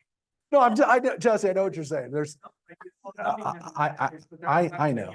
Take a student's work that's not good, because I'm like, hey, don't do this, because I know some of you will, right? Because there's a million girls who fawn over Dahmer, because they're like, oh, I could change him. And I'm like, no, you can't, stop. Well, yeah, but those people are still going to make mistakes. The reality is, yeah, there's a lot of broken parts of our world, Jesse. There's no question. There's a whole lot of brokenness, but the idea is it doesn't have to be that way. We don't go, well, that's just the way it is, or God made a mistake. We say, well, maybe like there's a reason why that's broken, and then we're responsible for it. I mean, again, it's not like I don't blame whoever messed with Dahmer as a kid for why he did what he did. But a lot of these people, they were messed with as kids, and at least part of the responsibility for who they became was that. I mean, look, there's so much speculation you can make on people. Are people just created bad to begin with? Look, there are definitely people who are wired I would, badly. you were talking about Dahmer and people like that. People should read the book by Stephen King, 11/23/63, and that'll tell you why there was a Lee Harvey Oswald, etc. It's a fantastic book to read. Why don't you give us the cliff notes, assuming we don't read it? It just shows you why things happen the way they do. Why Kennedy got shot, why things happen, and what could happen if he didn't get shot. What would happen to the United States? It shows you that there's a reason why everybody is here. Yeah, but how does that weave into the first part of the sentence, not the second part, the first part, which is do not despise any man or woman or whoever. Like, I understand about. It's not disliking them. It's not despising. Here literally means saying they never should have been here. He shouldn't have. Well, again, that calls into question whether the world is fixable or not. No good. I understand, but is that because, again, we created this, like, if we know enough about, you can make the argument, if we know enough about people and the world that we live in is not creating, again, this is not an argument for a softer world, by the way. I want to make it clear. A lot of times when people say, well, you're making an out for, I'm not in favor of George Gascon's method of not punishing people. Well, I definitely think people have to be punished, but at the same time, if we're doing a better job as a society, we're creating less criminals in the first place.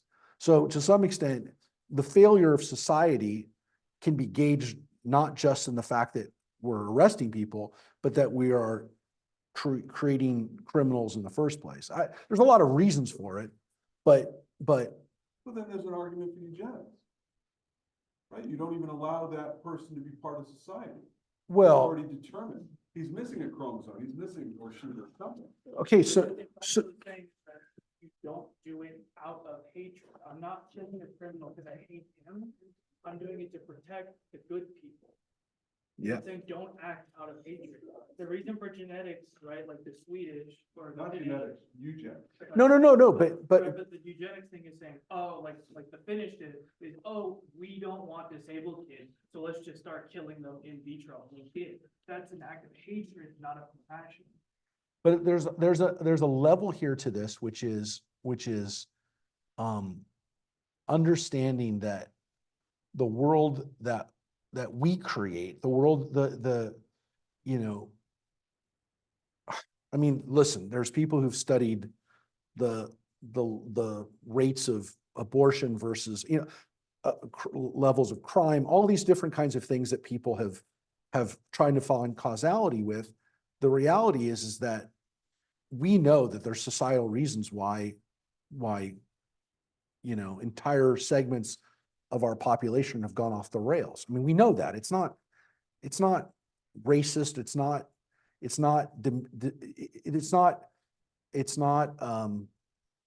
ridiculous to talk about these things and say, but these things really exist, right? But the question is, okay, so how are we going to fix this? How are we going to address this? First of all, you have to be honest about it. But the other thing is we say, look, we're all responsible for this. Now, some people don't want to take responsibility for it. I get it. But if we're going to be part of a society or part of a country, if we have a covenant, an agreement, we have to say, well, we have to fix this because it'll have an effect on us. It'll have an effect on us because our cars will get broken into, or someone will commit a crime against us or our family. I mean, these are real things. So there's a reason why we address these things as a society. So yeah, I want to make it clear. I'm not saying that people shouldn't be punished or that there shouldn't be. I probably am arguing for greater restraint, but at the same time, we have to recognize that this affects all of us. And so we can't just say, well, the people are evil and we're not really responsible for it, because that's short-sighted. It's saying, I'm not allowed to be pissed, No. to despise some, you know, I don't care I what anybody says about a rapist or a murderer, or, okay, I understand the argument of capital punishment, but if you're a victim or your family's a victim, and to say that I can't despise that person. Yeah, it's the cathartic nature of forgiveness. I understand that. It's not even talking about that, John. It's talking about this feeling like, look, it's one thing for us to say, I wish the person was never born. Okay, that's what you're saying. Like, to some extent, we would say, I wish that person wasn't even ever here in the first place. People would be here that should be here. Fine, but Or unheard. But the reality is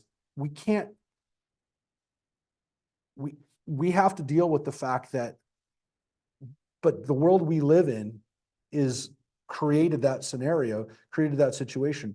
And so we're to some extent responsible for it. I know that sounds like soft, but it's not. Do you think Rabbi Akiva is getting filleted alive?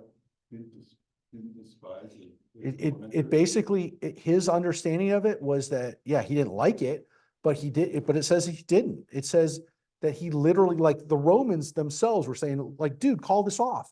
You don't have to die. And he's like, what are you talking about? You set up this scenario. He didn't let them off the hook. He basically said, I'm not going to stop. You're telling me to stop teaching Torah? I'm not going to stop. There's a whole dialogue that he has with one of the Romans before he gets killed, who says, look, Akiva, we'll let you go. Just stop. He goes, I can't. He says, literally, I can't. That's like, but okay. So, but the point that we have about him isn't that whether he accepted him or forgave. Listen, the other guy I told you, Hananiah ben Teradi, and I didn't tell you the whole story about his martyrdom. I told you they wrapped him in a Torah and burned him alive. And according to the story, the executioner, the Roman executioner, by the way, we're not sure, by the way, whether the executioner is Jewish or not in that story. Let's assume that he's not, doesn't matter. But it says the executioner is watching him die, and they ask him, what do you see? And he says, I see the Torah letters rising to the heaven. I see them going up. So he says to him, Rabbi, can I take off the wrapping around you? Which wasn't just the Torah. They had put wet cloth around him, the Romans, so that he would prolong his agony, right? So that he would be tortured for longer. So they burned him alive, but kept him wet with wet cloth around him. So the guy took off his wet cloth, which, by the way, is an argument that the rabbis actually use as an argument for euthanasia. Are you allowed to remove things that are keeping people alive? Not a great example because it's a torture, but look, for people who are being kept alive by some machines, also could be considered torture. But so there's a question whether Hanania ben Teradion is allowing, or that story allows for things that are keeping you alive against normal means. Are you allowed to remove them? That's an interesting thing by itself. But it's more of the social, spiritual comment on it. The guy takes his stuff off of Teradion so he can die, ben Teradion, and then this is what the Talmud says. The executioner jumped into the fire and died. And the lesson from it is, you're going to be blown away by this one. It says that the guy went to heaven. They say, what? He said, Hanania ben Teradion went to heaven, and so did that guy. How did that guy go to heaven? He was a Roman executioner. And they said, because his act of his mitzvah that he did at the end of his life allowed him to get into heaven. It's one of the few examples in the Torah, in the Talmud in Jewish law, for people who essentially bought a ticket in the last moment and got to go to heaven. But this act of compassion that he showed allowed him to go to heaven. It's a weird story, but it's one where the rabbis, at least, and again, I'm only saying this, John, to you because what's the take on the executioners? And again, this could be made up stories. It could be embellished. I mean, we don't know for sure that the guy went to heaven, but the rabbis believed that the executioner went to heaven. Which, by the way, is one of the reasons why, if the executioner wasn't Jewish, how would he have known and why would he have cared about going to our heaven? But so I'm not sure the guy wasn't Jewish, but whether he was a Roman executioner or a Jew working for the Romans, he's an executioner. He's not a good guy. He's working with the wrong side. So it's a weird story. And it at least allows for the fact that the rabbis, our side, looked at those people and saying, yeah, they're not good people, but that doesn't mean they're not capable of doing good things. So it's a weird story.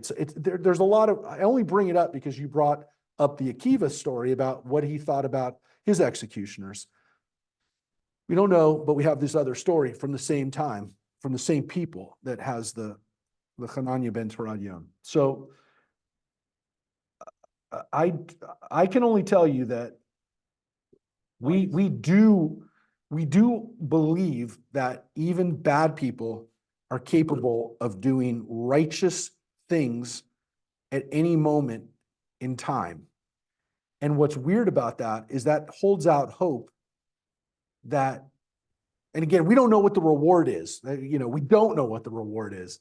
We read that before. We're not really sure what the reward is. We don't know which mitzvah is the right mitzvah. We don't know what tips the balance.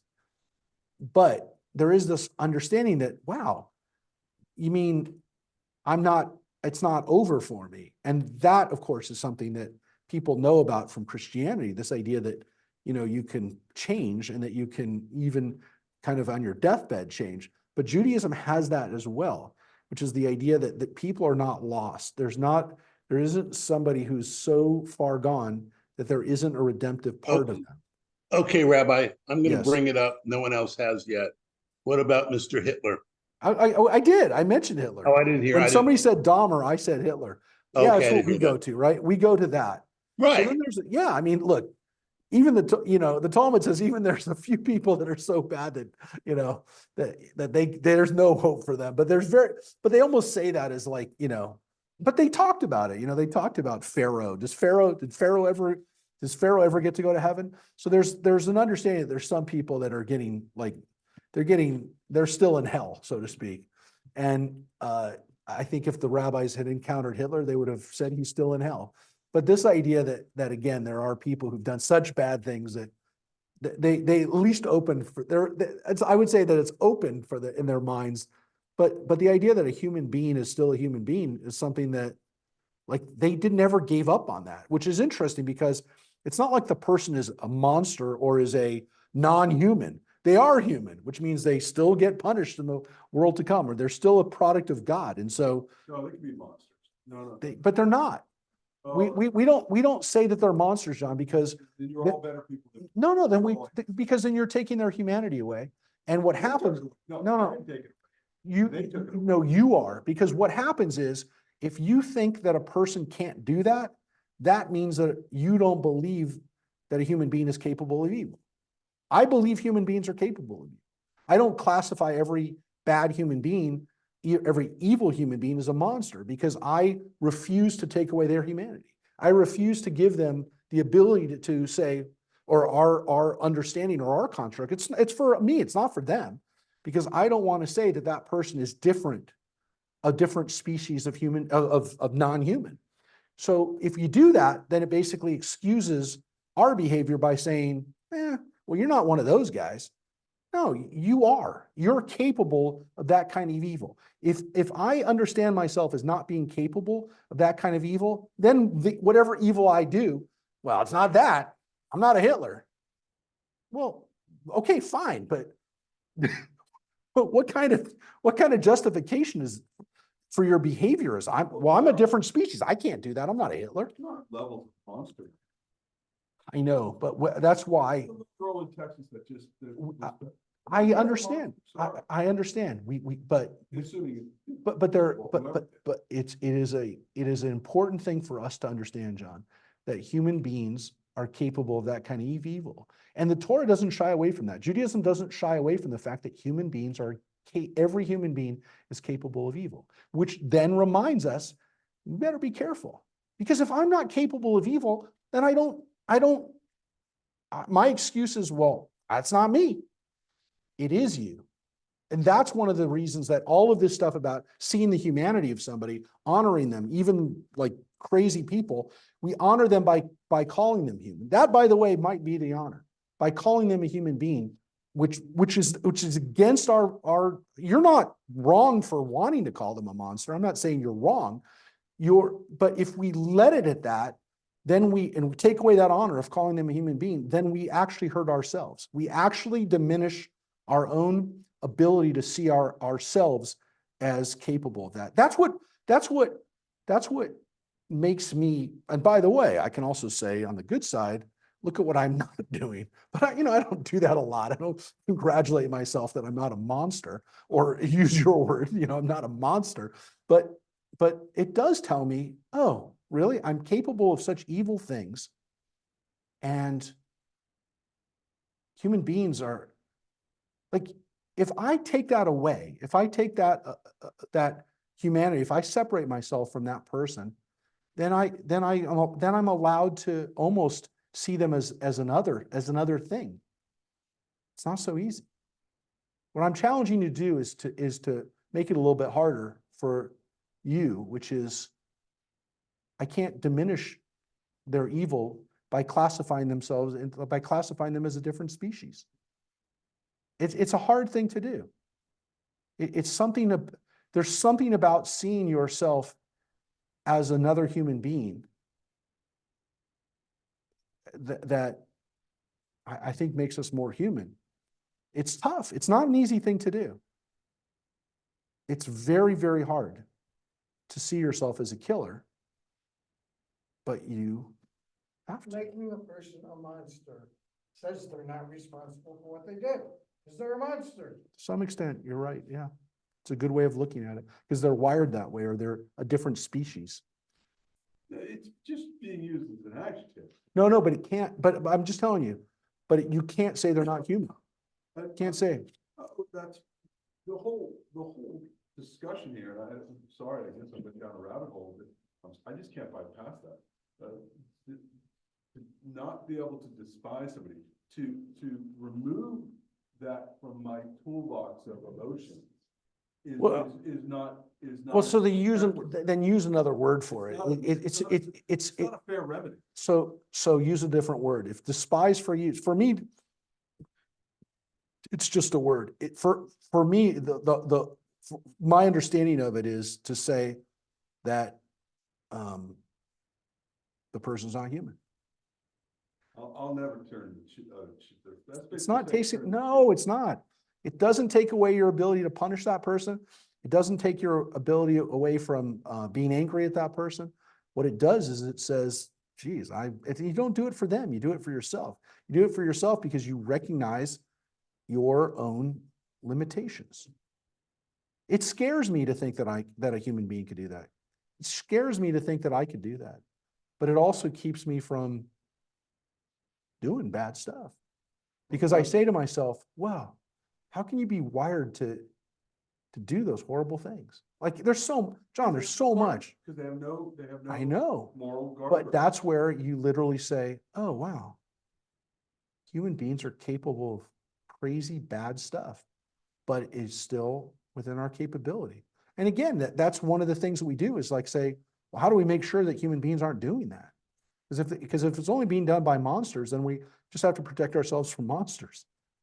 It's much harder than that. We got to protect ourselves from humans. Mary, have you ever had deathbed confessions? Yes. Well, what is that? What do you think? I think that's people trying to avoid the unavoidable. What do you think it is, Mary? I mean, really bad. No, I know that's fair. That's fair. John. John says they're trying to get, you're saying they're trying to avoid the punishment by confessing it. Okay, I mean, I'm saying it's not, maybe that's what made him prompt. What do you think? Mary, what's your thought? His daughter was very faith-based, and she wanted him to. He needed a moment for him to ask for forgiveness and repent, and he would not.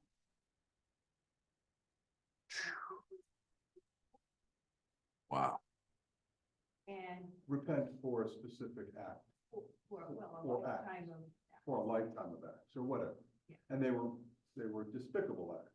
Yes, Okay, so but they were despicable acts. separate from his daughter. Mm. He told me We can't hear. Yeah, we can't hear you. because So Mary is saying that the daughter wanted him to repent.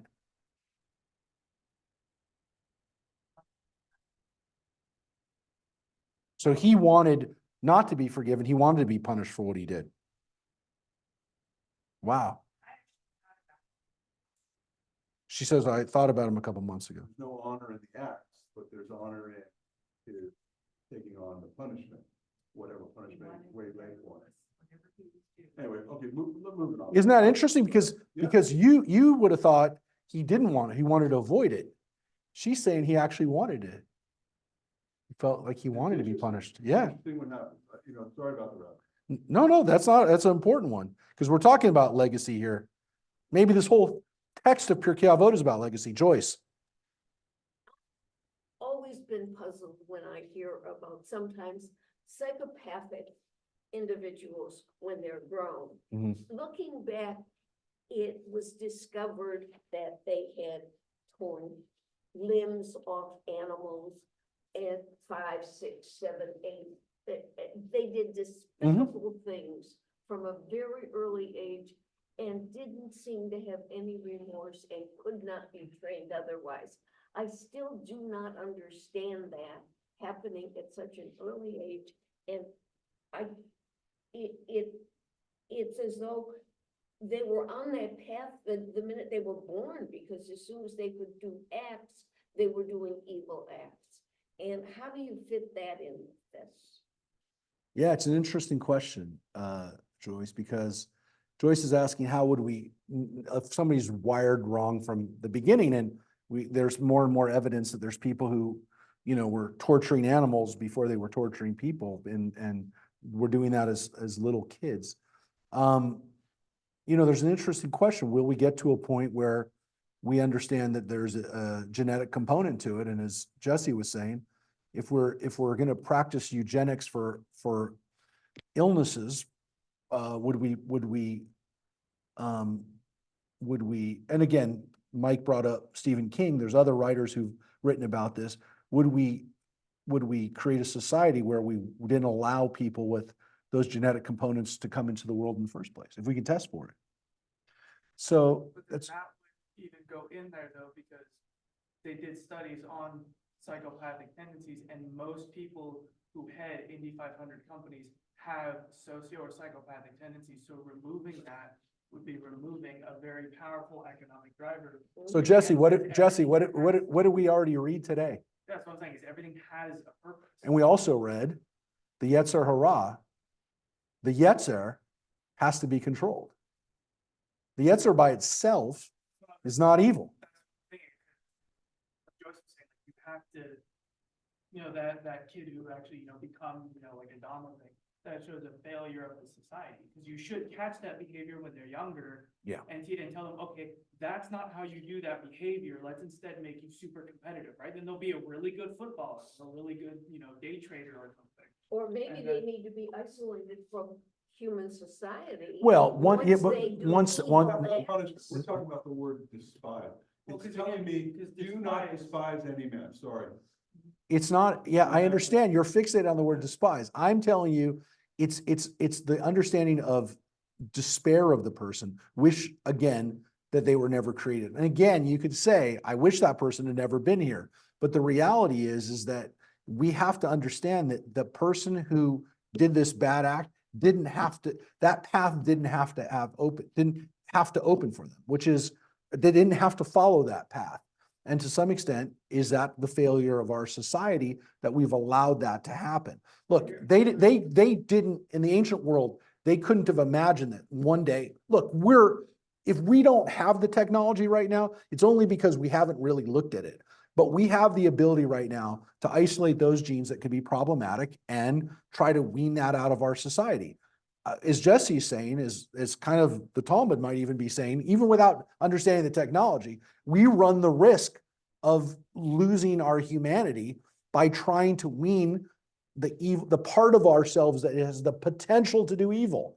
Because without that potential to do evil, we can't function as people. That's the scary thing.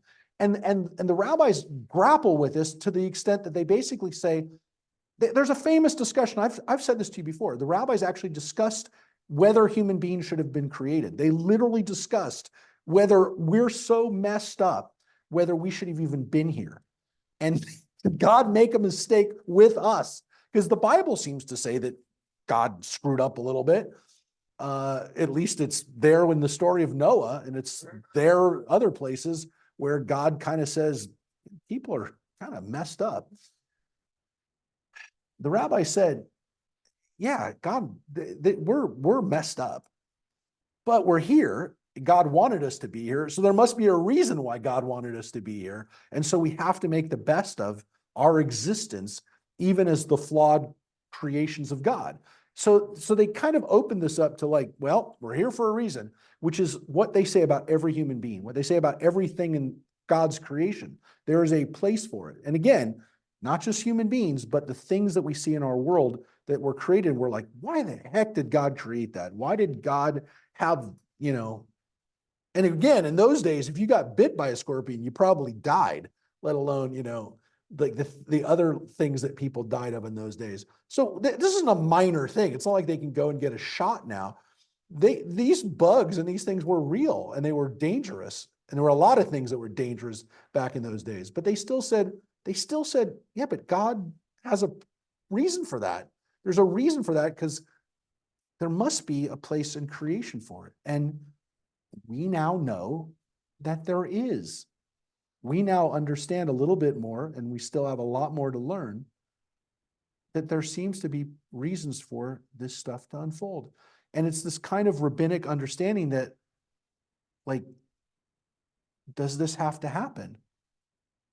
I don't know. I appreciate the fact that you're trying to champion this little segment, but the fact It's is, not the segment. You can't say there's a place in creation for despicable people. I don't, you know something? Not, and I'm done. You can't remove, you can't prohibit me from not having that. I understand. Just as long as you understand that our tradition understands that the world has a lot of messed up parts of it, but they're here for there must be a reason for it. Doesn't mean we allow it to happen, obviously. But that's how you separate the behavior and the people. If you start hating a certain person, And then you start stereotyping it, and there'll be one guy who had a bad time with a Jew, and then he starts noticing that Jews acting similar when he's like, oh, cause they are all like that. That's why, and then he turns that one hating of a person into hating of an entire group. That's why you hate the sinner, not the sin, and you feel bad for the person who did the bad thing, because then you don't play into their hand. You don't wanna play into their hand. A lot of the time when massive criminals are in court, they're looking for the defendants, right, the injured party to scream at them and yell at them and say obscenities. If you look at them, which I mean, not to that degree, but I've had people who wrong me, and I've stared them dead in the eyes and said, oh, I'll pray for you. You don't play into their hand, it throws them off to such a degree because they're expecting to get curse words in their face. I don't care what they expect or they don't expect. Yeah, What but I'm saying is that you as an army guy, as a military guy, should know not to play into the enemy's hand. Don't let him walk into that. First of all, you can't complicate, or whatever the proper word is, the battlefield to the emotion of being able to despise somebody for an act that they committed. He For a despises wrong the they act. done, Yeah. right? Or, well, okay, but you can't bifurcate, right? You can't separate the man and the act, or the person in the act. Okay, so then this entire group of people just happen to act that way because that one guy. I can tell you this, the stupid mom and dad that allowed their kid to have a weapon that shot up a school, when they knew that he had a predisposition to doing something, they are despicable people. Yeah, they do a lot of stupid. And they're things, going but to jail. Okay, But if we fine, didn't- but if we you did- can't tell me not to yeah, but if, no, despising them doesn't, that's not the same as saying they're not responsible. It's again, despising them, or again, saying that, they don't have a place in this world is, and again, saying that they don't have a place in the world doesn't even mean that they can't be punished with execution. The Torah allows for lots of executions. But again, that doesn't mean that It's not there that doesn't, no, I understand, I understand, no, you are, but just understand, some of it is semantic, some of it comes down to the word, but some of it also comes down to this understanding that we have, that it's not, we can't just say that that's an aberration and it doesn't happen, and it can't happen to anybody, including to me. And that's the ability for me to see that I could have, I didn't do it. I'm not going to do it because I have a lot of boundaries. But the idea of not controlling your kid because you love your kid and hope they don't make a bad decision is a mistake that I make. So how much of that do I want to be responsible for? And how much of it, do I want to be honest about? Geez, I don't know. But now I see that. I say, oh, those parents in Michigan. Yeah, I've dabbled in that. I've dabbled in that empowerment again, caring for my kid too much to do what's good for them. These are things that, when you see it, you learn from it. And if it's so despicable, that's all, let's agree on this. If it's so despicable that I say I'm not capable of it, it's not a good place to be at. Because that's where you start saying, well, I'm not that person. I never do that. Never say that.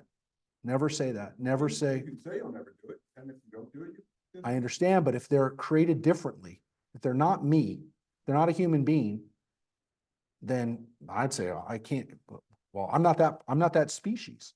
That's why I say that this issue of being a monster, or this issue of saying this person's not a human, that's what the rabbis are cautioning us on. And I think about it a lot. I think about, and it allows me to think about my own behaviors and say, yeah, that's a little bit of that. That's a little bit of that. That's a little bit of, if I dehumanize somebody, that's the famous Golda Meir quote. I can maybe at some point forgive you for killing my kids, but not for turning my kids into killers, right? That's a matter of, hey, that's a heavy thing, because you're saying, look, we're saying, hey, we don't want to kill people. We're going to. We're not going to go down that road. We're going to say, that's not what we do. That's not who we are. We don't inhabit that space. We don't celebrate that. That's why the rabbis didn't go to Valhalla when they died. They wanted to go to study. They wanted to go read some more Torah. And with that, we're going to finish, because we read 4 verses today, and I think you got enough to blow your mind. Yeah. Blow your mind for until the next week. But, wow, never say that a person doesn't have their day. You never know. You never know who could be the hero. I always say that. You never know. I'm going to give everybody the opportunity to be a hero. All right, folks, we'll see you next week. Thank you. We will see you, and hopefully you'll have a chance to think about this stuff over the next week. But yeah, we'll be in person next Wednesday. We'll be in Excellent. person. On We'll see you in Tuesday? person. On Tuesday, we'll be in person.